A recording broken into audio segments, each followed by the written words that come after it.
Perfect. So hello everyone, welcome to this second seminar of the seminar series Traditional Boats and Maritime Traditions. Today we are very glad to have with us Márija Michael, who's going to present to us the tradition of fishing in Cyprus, the role of ethnography in the reconstruction of ancient fishing methods. Maria is a very good friend of mine and maritime archaeology from Cyprus. She completed recently her PhD at the University of Southampton with an Honor Frost Foundation scholarship. And for her PhD, she was researching fishing activities in Cyprus. So I think, and correct me if I'm wrong, you're going to be presenting part of this research to us today. Because Maria is on fieldwork right now, she has very kindly... Yes, it's a part of my... Perfect. Thank you. So Maria is on fieldwork today and your internet might be disrupted, but very kindly she has sent in advance a recorded talk, which I'm going to play the video for you. But at the end of it, Maria is going to be available here for the discussion and any questions you might have. And for the discussion part, you can open up your cameras and microphones and ask questions directly, or you can put them in the chat. But now I'm going to start by sharing my screen and the video that Maria has sent us.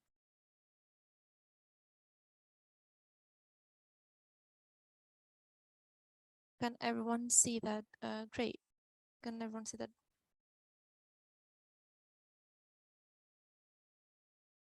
I assume that's working. So here we go. Together today, but I... Sorry. Okay. Here we go. Good afternoon, everyone. Unfortunately, the internet connection didn't give us the opportunity to be together today, but I hope at the end of this pre-recorded presentation, we will have the opportunity to discuss further my research, and also I will be able to answer your questions. Before starting this presentation, I would like to thank the organizers and specifically my colleague friend, Dr. Katerina Belenza, for inviting me to this seminar series and for giving me the opportunity to talk about my PhD research, which was conducted at the University of Southampton under the supervision of Dr. Julian Whitewright, Dr. Anna Kollar, and Dr. Cargo Weinstein.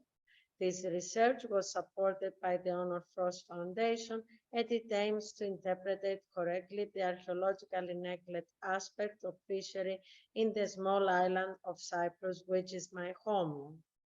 Fishery has mostly been ignored or its material culture incorrectly classified by scholars in the past, and its recording is essential because it also contributes toward the protection and preservation of the modern artisanal fishing.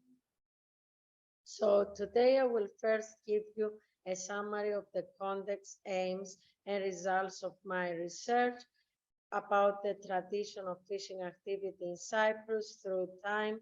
Through this brief overview, one of the main results of my research will be highlighted, which is the definition of the tangible and intangible nature of fishing. Also, the importance of protecting and preserving artisanal fishing will be highlighted, and this will lead us to the presentation of fishing methods which were used by Cypriots through time. This presentation will highlight the role of ethnography in the reconstruction of ancient fishing methods and demonstrate the diachronic use, the continuity of the same fishing gear and methods. Finally, this presentation will lead us to some conclusion, closing remarks. So starting with a brief introduction of my PhD research, this research focused on the island of Cyprus, which is situated between the three continents of Europe, Asia, and Africa, as you can see from the slide. As a result, the privileged position of the island has encouraged a cultural interaction and maritime connection with neighboring countries from the Neolithic to early Christian periods, which is the chronological framework of my research, as you can see from the slide. Although the conditions suggest that Cypriots have interacted with their local maritime environment and navigate the seas and coasts to find fishing grounds and explore the available marine resources, the study of fishing activity in Cyprus seems to be a neglected subject, as the majority of archaeologists working in Cyprus adopt the concept that nothing was found previously for this field, so nothing exists. As a result, the main indicators of fishing activity, the fishing gear and the fish remains, have not received the attention from scholars that they deserve because of an absence of awareness and basic knowledge of methodological approaches in this research field. As you can see from the slide, evidence of fishing gear is stored in a box without any label or indication, while the description of fishing gear is brief and without relating to contextual information, and identification of fish remains is limited and insufficient, as many of them are unidentified. Honor Frost is probably the first archaeologist to address the issue of misinterpretation and a correct classification of finds related to fishing activity in Cyprus in relation to the identification and terminology of 3 limestone weights in the archaeological site of Kitio Pamboula. She used ethnographic data of weight fishing nets from Lebanon, as you can see from the slide, and iconographic evidence from Egypt in order to interpret and distinguish limestone weights from the similarly shaped stone anchors. Consequently, she proves that there is a lack of a holistic approach to examine fishing methods and also fish remains on Cyprus during antiquity, and the study of fishing activity will only benefit from the development of a systematic interdisciplinary methodology for recording the different types of archaeological evidence and combine them in a corpus. So my research strives to study the main indicators of fishing activity as it attempts to combine the fish remains and archaeological evidence of fishing technology like harbors or spears, hooks and traps, stone, clay, and lead weights for a net or line and structures such as fish ponds, and examine them with iconographic, written, ethnographic, environmental, and biological data in order to reconstruct the fishing technology used in the past and understand the relationship between fishers and their maritime environment and how these relationships affect the technological and ideological development of fishing activity in Cyprus in the past. Also, the simultaneous study of environmental, marine, biological, and ethnographic data with the archaeoichthyologic evidence helps to illuminate aspects that are invisible in archaeological records and help further the understanding of fishers' mental maps. According to my research, Cypriots have been engaged in fishing activity diachronically, and they use a variety of fishing methods such as fishing lines and nets as fish hooks, net weights, stone weights, and lead weights, as you can see from the pie charts on these slides, were found. And these methods were used to exploit both coastal and pelagic resources daily.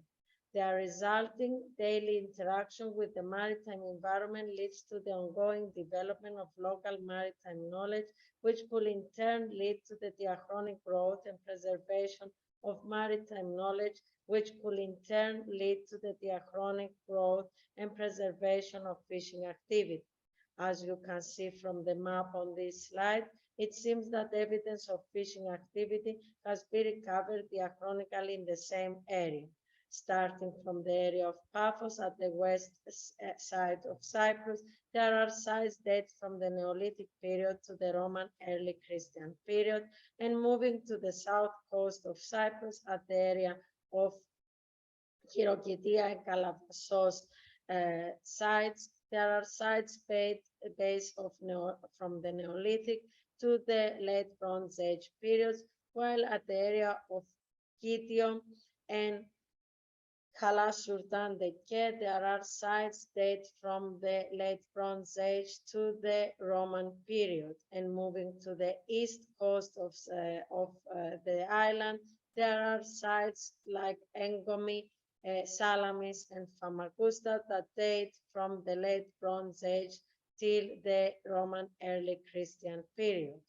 So consequently, the long-term evidence of fishing gear and fish remains within the same local context indicates that fishing was not only an emergent resource that Cypriots chose when their agricultural supplies were insufficient, but that it was an essential activity that was passed down over generations.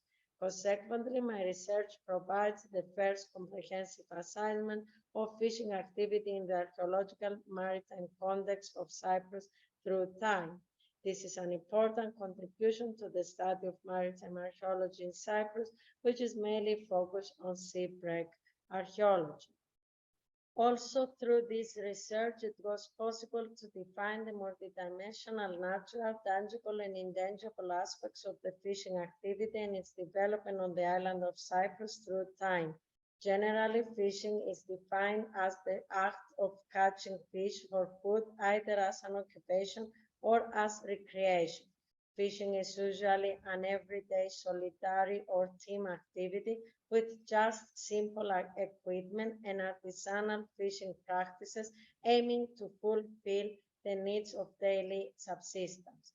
More specifically, as you can see from the diagram on this slide, the fisher, the man who establishes and develops fishing, has to take various decisions about the development of fishing activity and the creation and use of fishing equipment.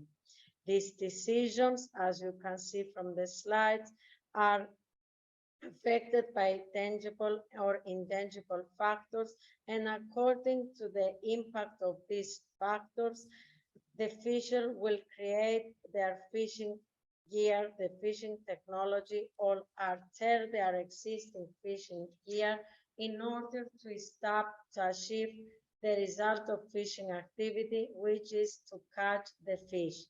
Although fishing technology has an important role in the establishment and development of the fishing activity, also other factors such as the natural, economic, cultural context of the fisher, the personality, gender, age, and strength of the fisher, the fisher's cognitive knowledge of ecology, biology, and meteorology, and the choice of fish species regarding society's dietary preference and market demands plays a critical role to the capture of the fish.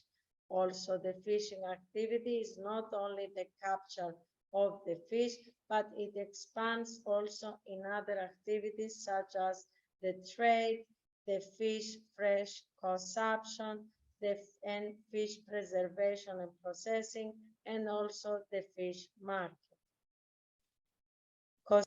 Consequently, according to the previous analysis through the diagram, fishing is not just the engagement of a person with the sea to catch fish, but it's an activity and lifestyle involving independent social, economic, cultural, technological, biological, and environmental aspects.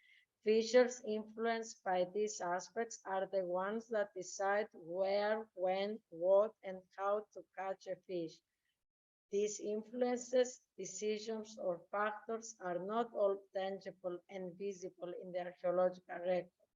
So scholars must simultaneously examine as many of them as are available in the archaeological record and use ethnographic approaches to understand the others that are non-visible in the archaeological record. Although these approaches have limitations, they are perhaps the most effective way to understand the existence or absence of fishing methods within the Cypriot maritime cultural context, the complex process of creating and using fishing technology, the technological changes or continuity through time, and how and why the fishing activity was established and developed as a social and cultural actions in various archaeological contexts over time. So the implementation of traditional knowledge of fishing activity generally can reveal information about methods or equipment, their material and manufacture, the baits used to catch a fish, social behavior, choices, and the beliefs of fishing communities whose lives rely on the natural environment. This knowledge, which has developed and passed from generation to generation of fishers and is not detectable in the archaeological record, can be extracted from the study of the small-scale traditional fishery, which is relied upon by local communities. Their observations, interviews, oral histories, and folklore reflect links with tradition and culture embedded in the surrounding. So an ethnoarchaeological approach seemed to benefit the examination of past fishing gear recovered in the same marine environment of ethnographic data. The function and nature of fishing technology in the past and present seem to be essentially similar in respect to the main species capture, the fishing grounds, and the climate. The fact that marine environments can be affected by geomorphological change over several millennia, but the annual cell course of various fish species remain quite consistent on a broader scale of the long dure, allows the comparison between ethnographic and archaeological data coming from the same region. So let's see how this comparison of ethnographic and archaeological data from Cyprus contributes to distinguishing principles that are not always visible from the archaeological evidence and to assisting in the reconstruction of fishing methods and how fishers perceive the environmental context, such as fishing grounds, climate, habitat preference, distribution, and biological and breeding characteristics of each fish species to achieve the successful capture of fish, which is the result of fishing activity. Before starting with the presentation of traditional methods, which will help us to reconstruct Asian fishing methods, it's essential to define from where I extract all this information. In this research, the study of archaeological evidence of fishing technology and fish fauna samples is mainly conducted through an intensive desk-based study and field work of artifact study of previously excavated material by others, and they have mainly been collected from the published final reports of Cypriot archaeological sites, terrestrial or underwood. In addition, the inventories of the Cypriot museums in Larnaca, Limassol, Nicosia, and Paphos, and the Katip digital database of archaeological sites, monuments, movable antiquities, and surveys have been examined. As a result, 239 archaeological sites dating from the Neolithic period to the late Roman early Christian period have been collected and examined through the desk-based study, but evidence of fishing gear and fish remains was recovered from only 74 sites. On the other hand, the ethnographic data chiefly comprise pilgrims and travelers' testimonies from the Ottoman period, photos and drawings date to the 20th century, and interviews with fishers. The pilgrims and travelers' testimonies have been chosen for examination because they provide place names and information about the physical features and characteristics of fishing grounds and different fish species caught in Cyprus, as you can see from the slide. For example, the Drummond writing in 1750 described a small harbor near Aegean Napa and gives information about the fishing boats, which are mainly not survive in the archaeological records, and also the traditional fishing boats in Cyprus are not so protected. So it gives us some information about these fishing boats. Furthermore, the ship Thor, who visited Cyprus in 1787, mentioned that the shores of Cyprus receive a great number of Mediterranean fishes, which means that there was the sources for fish in Cyprus, and there were available to the fishers in order to exploit them. Furthermore, despite the testimonies of pilgrims and travelers, finally 120 interviews of fishers from the Archive of Oral Tradition and Folk Study of Cyprus Research Center have been studied and deciphered in order to collect information about fishing gear and activity in Cyprus during the 19th and 20th century. So let's see how this archaeological and ethnographic data can reveal information about fishing methods and the relationship between fishers and their environment. According to the ethnographic data, it's obvious that Cypriot fishers use simple fishing gear, but a variety of fishing methods in order to conduct fishing activity from both coast and boat. Some of them are visible in the archaeological records and some others not, as we will discuss in a bit. For instance, there is no actual evidence of the Asian fishing boats, even though it was the most important piece of equipment for a fisher. From fishers' interviews, it's obvious that all the traditional fishers had their boats, but they did not provide any further descriptions of the construction of their boats. According to the limited information, and one of them is the travels pilgrims testimony that we saw in the previous slide, it seems that the traditional fishing boat corresponds to a type of raft or a small wooden boat known as pasaras or pasarua, which was used for fishing in Cyprus and the wider region of the Eastern Mediterranean and Aegean during the 19th and 20th century. The length of these boats is mainly 6 meters to 10 meters. This type of fishing boats does not have deck, but it has a forecastle and a poop, while there is a bench in its middle where fishers sit and operate the paddles, as you can see from the photos on this slide. Also, a removable mast and oars are available whether they are needed. Unfortunately, as already mentioned, there is no actual archaeological evidence of these fishing boats, which could compare and confirm that similar boats were also used in Cyprus in the past. So the search for answers turns to iconographic evidence, Sheffield clay boat models, as you can see from the slide, which mainly indicates that fishing boats were quite small, rounded boats without a deck, sails, and mast, and they are crewed by 1 or 2 persons sitting in the hollow, the bow, or the stern.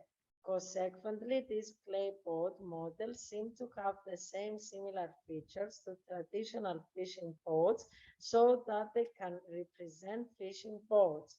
On the other side, this statement is partially correct because there is little to no evidence to substantiate this claim beyond the simplicity of these models. Moving to the reconstruction of fishing methods, a simple fishing method practiced since ancient times that is difficult to observe in the archaeological record is fish poisoning. According to ethnographic data, fishing poisoning was mainly used to catch freshwater eel in lakes and rivers. Fishers collected ichthyotoxic plants known as chounia in Greek, which is a yellow plant. In addition, pistachia known as xinia in Greek and linum flags, known as linari in Greek, were often used as poisonous plants. These plants were crushed and sprinkled over the water. Then, as you can see from the slide, the eels were narcotized and rose to the water surface for air and were captured easily by hand or by using a metal or wooden harpoon, a simple sharp wooden stick, or a wooden stick with many nails on it. Spears are also used in many different forms with 3 or 4 bronze forks points with or without barbs. In Cypriot archaeological assemblages related to fishing activity, a harpoon and a trident have been recovered within Bronze Age sites, but it's not possible to identify whether they were used for the practice of fish poisoning, as no other remains of this practice have been preserved.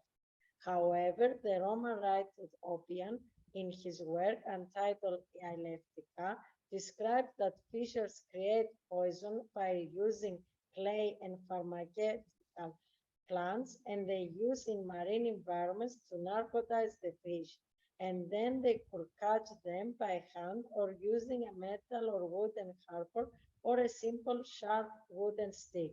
This description indicates that the method of fish poisoning, which was employed during the Roman period, is the same as fish poisoning employed during the early modern period in Cyprus.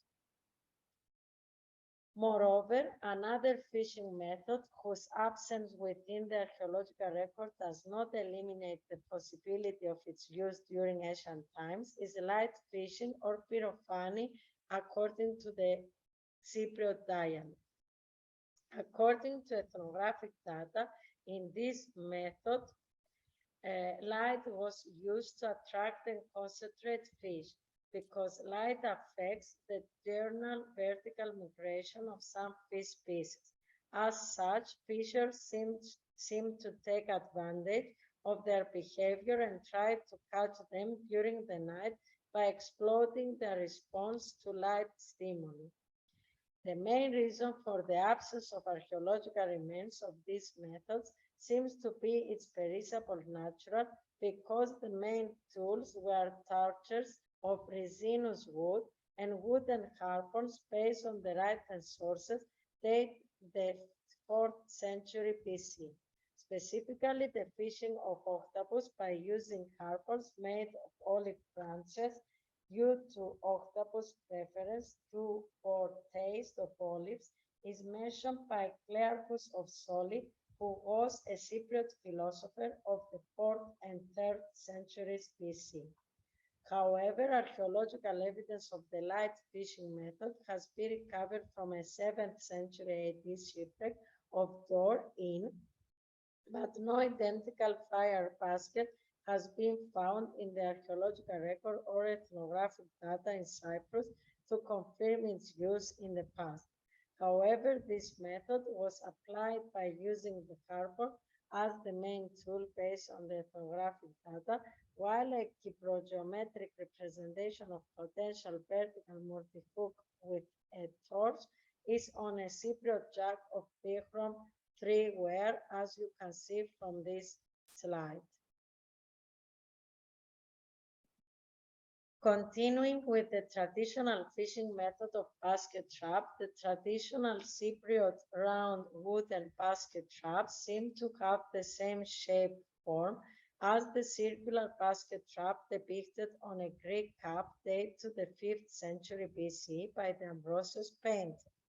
Furthermore, bait traps are known as kirtos or skarka in the Cypriot dialect, and the name kirtos is also mentioned by ancient writers, who used this name to describe wheels which were used by fishers to catch fish without too much effort. As a result, it seems that the name of this fishing method survived through time to demonstrate its occurrence in the past, although no evidence has been preserved within the archaeological record. Also, the use of bait basket traps, known as karka in the Cypriot dialect, is because Cypriots mainly use it to catch Sparisoman cretens, parrotfish, which is called skaros in Greek. Oppian, a Roman writer in his work Aleftika, describe in detail how a Sparisoman cretens, parrotfish react when it was trapped within a trap. As a result, the use of this basket trap by Cypriots to catch mainly in this specific fish species may be a reminder of the ancient use surviving in traditional knowledge through time. Furthermore, Opinia, in his work Aleftika, mentioned that a fisher sailed to a fishing spot and fastened fresh seaweed on the stones as bait for the fish, and when he saw the gathering of fish, he arrayed his crafty wheel and waited for the fish to enter. When the fish entered the wheel, the fisher returned to the fishing spot and pulled up the wheel with the fish. This is also represents are some of the paintings by fisher Andreas Keleshis, as you can see from the slide.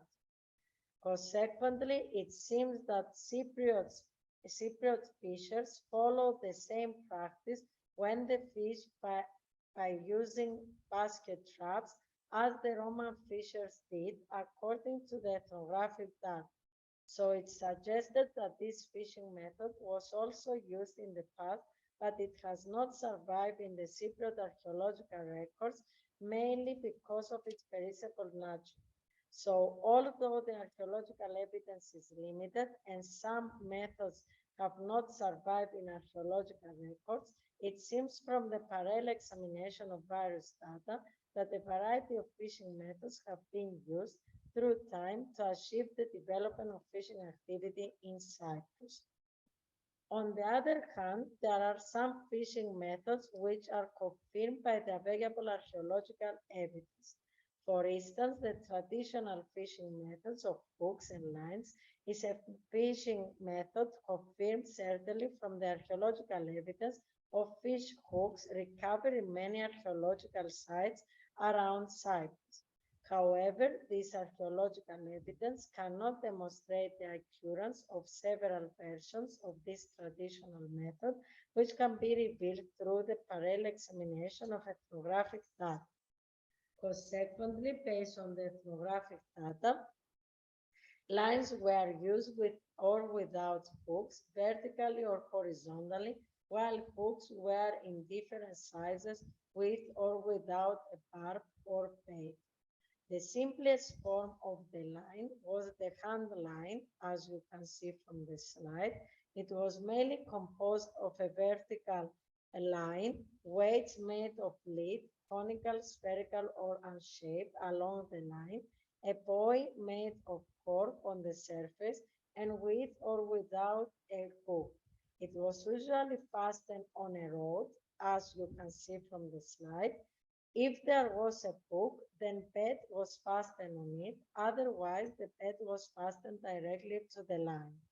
A stone weight was usually used at the sunken end of the line to keep the line straight. Hand lines were used in both fresh and marine waters, and they usually carried more than one hook in order to catch several fish simultaneously. Unfortunately, no written evidence has been recovered in Cyprus to confirm whether this traditional fishing method was manufactured in the same way or whether the practice of hand lines was simplest in the past. However, there is iconographic evidence, as you can see from the slide, recovered in a Hellenistic II Roman tomb in Paphos that demonstrate a very detailed fishing scheme. A person with a beard and wearing a fisher's hat sits and is fishing by using a fishing rod where there is a line with a hook fastened. This evidence with the archaeological evidence of fish hooks and weights recovered at the same site may indicate that this method was used in the same way as the traditional one in the past. Another form of hooks and lines were long lines, as you can see from this photo on the slide.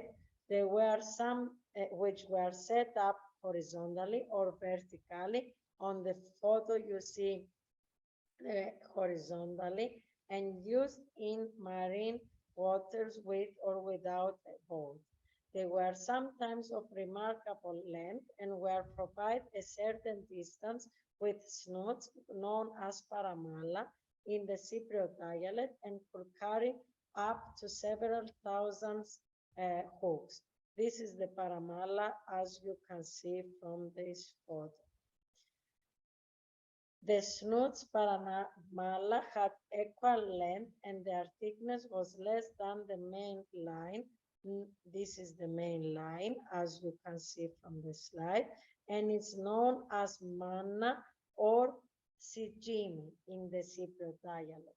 They could carry 200 or 300 hooks in different sizes and were kept in a basket made of reeds for placing the hooks on top of Jan fennel known as anatriga was used in order to prevent it getting tangled, as you can see also from the slide. Also, it seems that the same raw materials were also used to make fishing lines in the past, as Aelian and Oppian Roman writers in their works mentioned that horse hairs, straight bristles from wild boar and flax were used to make well-twisted lines fastened to long rods or just attached to the fisher's hands. In addition, these lines were dyed and as a result, they were several colors such as marine purple, blue-gray, white, and black. According to ethnographic data, the same process and raw material described by classical writers are also used in traditional Cypriot fishes. Consequently, this indicates the likely continuity of these methods in the same way through time. Finally, the use of fishing nets is also detectable within the archaeological context of Cyprus over time, as stone and lead net weights have been recovered in several archaeological sites, as I have already mentioned in previous slides. Its perishable nature cannot survive through time. However, they can partially or not provide information about the types, sizes, forms, and materiality of these nets. So the parallel examination of traditional types of fishing nets with written and iconographic sources can demonstrate whether fishers used the same raw materials, types, and forms through time. According to ethnographic data, fishing nets were net walls kept by floats on their upper thick rope and most often by lead weights on their ground rope, as you can see from this painting on the slide. Here is the floats and here is the lead weights. While buoys known as kamnim, as you can see from here, and stone weights, as you can see here, were used on the surface and bottom respectively in order to keep nets straight and stable on the seabed or along the water column. The basic design of flexible netting is a mesh, usually of rhombic or square shape. The size and shape of the meshes depended on the size of those fish caught by the specific net. Based on the concentration of Asian net weights within Cypriot archaeological context, cast nets seem to be used in the past. According to ethnographic data, cast net is a common traditional form of fishing net used in Cyprus and it's known as pizovolos. Pizovolos, as you can see from this pen on this slide, is a small round net with a radius ranging from 4 to 12 feet. There are lead weights on its edges in order to be heavy, and it sinks quite quickly over the fish. These ovolos can be characterized as a hand or boat cast net as it's thrown by hand from both the coast and the boat. It's mainly operated with a central hand line, which is used to pull the net when it's full of fish. It's used on flat and smooth sandy bottoms, and its use was usually restricted to shallow waters. Also, comparing ethnographic with written sources, it seems that the same raw materials used for traditional nets were also used for the Asian ones. Nets were made of silk threads, horse and goat hair, and plant fibers, such as linen flax, known as linari in Greek. Shepherds also used a spindle for spinning goat hair to create the fabric for the nets. Nets were also dyed like the fishing lines by using sawdust from pine wood in order for the net to be preserved and to acquire a color which would attract fish. Also, Asian net needles, as you can see from the slide, seem to have the same shape like the modern ones, while the same process, as you can see from these two photos, of making nets was followed like nowadays, as you can see. Finally, fishers use their nets in various ways according to the habits of those fish caught by these nets. For instance, the knowledge of the jumping activity of some species, such as Mugilcephalus, is essential in order to decide the specific arrangement of the fishing nets. Cypriot fishers, as you can see from this photo, set their nets as vertical barrier on or near the bottom, but they also put an almost horizontal bait net without weights to float on the surface, this one. Therefore, when fish jumped to escape from the vertical net, they fell onto the horizontal one, which is known as calamoti in the Cypriot dialect, and a veranda net generally. The spoon net, which is a round net with or without handle, known as apochi in Greek, was also often used to catch fish species with jumping activity. According to Oppian's work, Αλλιευτικά, Asian fishers seem that they were aware of this behavior of Mugilcephalus flat-haired gray mullet, and they arranged their nets in the same way as the traditional fishers in order to catch the fish when they jumped to escape from capture.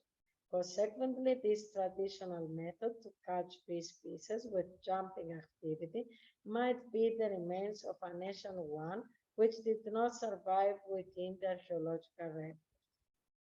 So to summarize, it's event that a variety of fishing methods have been used over time to accomplish the development of fishing activity in Cyprus. Although the archaeological evidence is limited or absent, the parallel examination of other information such as iconographic, textual, and ethnographic sources led to the reconstruction of Cypriot fishing methods through time. So it's very important to report and protect our traditional fishing communities, because in this way it's possible to understand the establishment and development of this maritime activity from the past. And also it's the only way to preserve it, as it is an activity that gradually disappeared from the Cypriot maritime cultural landscape, because many traditional fishing methods are fast disappearing with the advent of new technology. In addition, fishing is not a profitable occupation, and as a result, the younger generation thus prefer not to be involved. Consequently, the recording of the traditional fishery, even if fishers were merely saying what they wanted to say or what they remembered in their interviews, preserves aspects that cannot survive within a material culture through time. Also, the simultaneous examination of ethnographic data with written and iconographic sources, and the archaeological evidence demonstrates how the aspects of fishing activity are preserved through traditional knowledge, even if actual archaeological evidence is preserved to confirm the use or the potential use of several fishing methods on the island in the past. So let's continue protecting and preserving our tradition of fishing. So, and this leads us to my last slide. So thank you for your attention.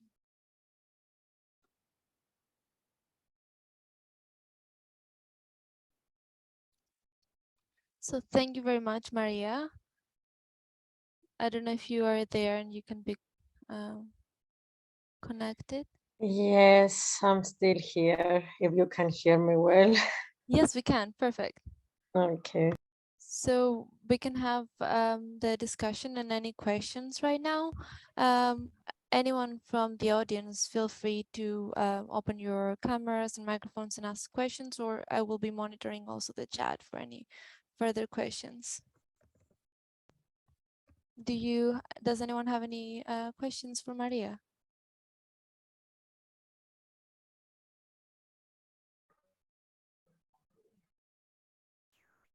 Since I can use my position as chair and organizer, I will ask Maria something I was thinking during your talk. So when you were talking with the local fishermen, I don't know if you got into any discussions about like where they learned the craft of preparing, making, and repairing the fishing nets. Like, did you learn at all? Like, if they learned it from family members, or if it was something locally that they got into because it was happening in their village or community, and do they have any notion of how far back that craft and tradition goes? Always they mentioned that it was from the family, that they learned from their fathers or grandfathers. And also sometimes they mentioned that it was a job that the woman was responsible to prepare and repair the net weight. So it seems that it was a family work. But they never, I mean, they don't give exactly how long is going back to the past. I mean, always it was like my grandfather, my father, yes. It makes sense. Yeah, it's very interesting though to hear that. Like, I saw the same thing in Greece with shipbuilding, for example. It's always something that runs in the family, and it's very, very interesting. And one more question on that subject: did they consider the net making like just a job, or did they have any dimensions of considering as a craft and a more artistic thing, for example, rather than something that you have to do? No, it was always like a part of their work. I mean, they didn't present it in a different way. It was always like it's a part of our job. I mean, we have to do it. And yes, Yeah, yes. it's very interesting. Does anyone have any questions for Maria?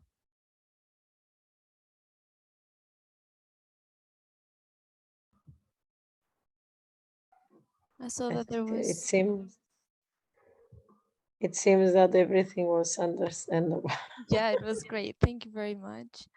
And I see also that there's a lot of conversation in the chat, and I have been recording that, and I also have Maria's video. I don't know if you, Maria, want to share your talk with Fatima. Yes, no problem to Okay, share it. perfect. Yes. Yeah, and anyone else who has any further questions or need any more information, just you can discuss it now or just write in the chat. If there are no more questions, I will ask you, Maria, one more thing, which you did mention. You did mention at the end of your talk. Okay. But what do you think could improve the recognition of this relevant archaeological material in the archaeological record? Like, for example, the needles that you mentioned, or the hooks that are a lot of times neglected or misinterpreted sometimes. Like, what would you say to the local archaeologist to basically improve the recognition of this sort of activities and this sort of like human interactions with the sea through fishing? It's something that I discuss also with the Department of Antiquities, that in many excavations, the most of time they don't understand that they found something that related to fishing activity. So the only thing that we are I mean, as a collaboration, is to have the opportunity in a team to not be only, for example, in a terrestrial excavation where they found a lot of fish hooks or net weights, and they cannot understand it, and sometimes the net weights are interpreted as loom weights. It's good to include also people, maritime archaeologists, or people that are working with the fish remains, because it's the other aspect of the fishing activity. I mean, to understand and to interpret them. And also the other thing is to use sieving in their excavations, because when you use the sieving, you will have the fish remains, and also at the same time you will not lose the small hooks or the small needles that can destroy it if we don't use the sieving. This is what we proposed. I mean, that's perfect, and it's very useful. And I'm sure there's a lot of excavations and sites that you have all these loom weights that everyone assumes it's for basically like kneading and doing the household activities, but it could be for fishing. Even in the Agora that I have worked at, all these loom weights could have been also from like I don't know if they had the nets dragging the fish to the market as they are with the net, and also the loom weight ended up there. So there's so many possibilities. I see also yes, there's they have to connect the context as well. I mean, to see, for example, if they find some weights that are not clear, if they related to waving activities or fishing activities, it's good to see the whole context of the archaeological context. For example, if they found fish remains, it means that in the same area, it means that is not for waving. And this happened in many excavations in the past in Cyprus. They said it's loom weights, but at the end, when they saw the whole context, it was a totally different interpretation. right, it makes sense. It's very, very useful to consider that. And I also see there's a question from Fatma asking that if there is an effect of changing fishing crafts on marine biodiversity.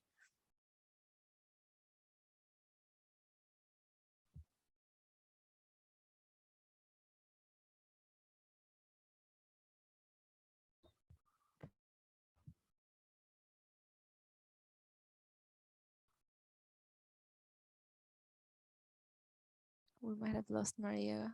Maria, are you still there?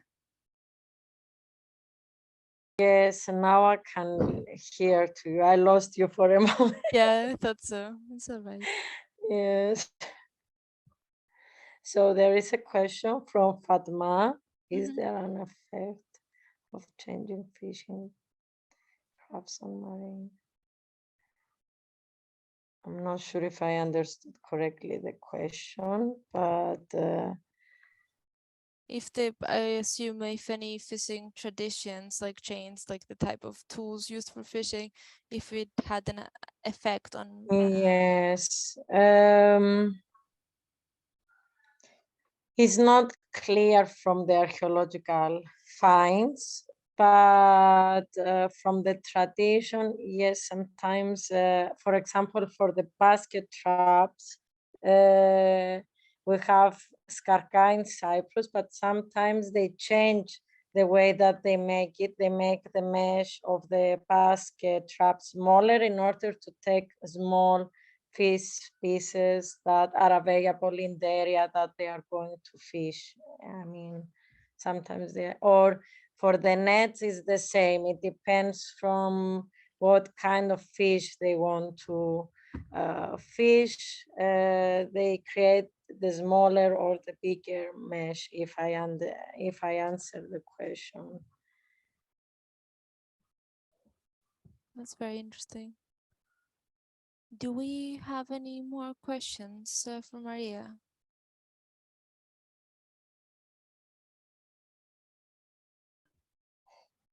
No? Okay. In that case, if there are no more questions, I would like to thank you, Maria, again for giving this talk in the second seminar of traditional boats and maritime traditions.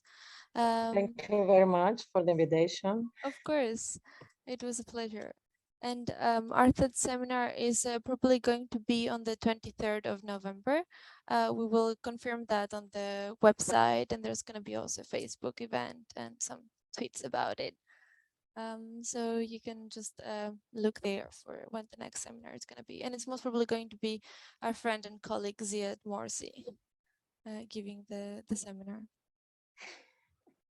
So thank you everyone for participating. And again, thank you, Maria, for Thank you very much for the participating. invitation. It was my course. pleasure. Of course. Bye. Bye. Thank you, everyone. Bye.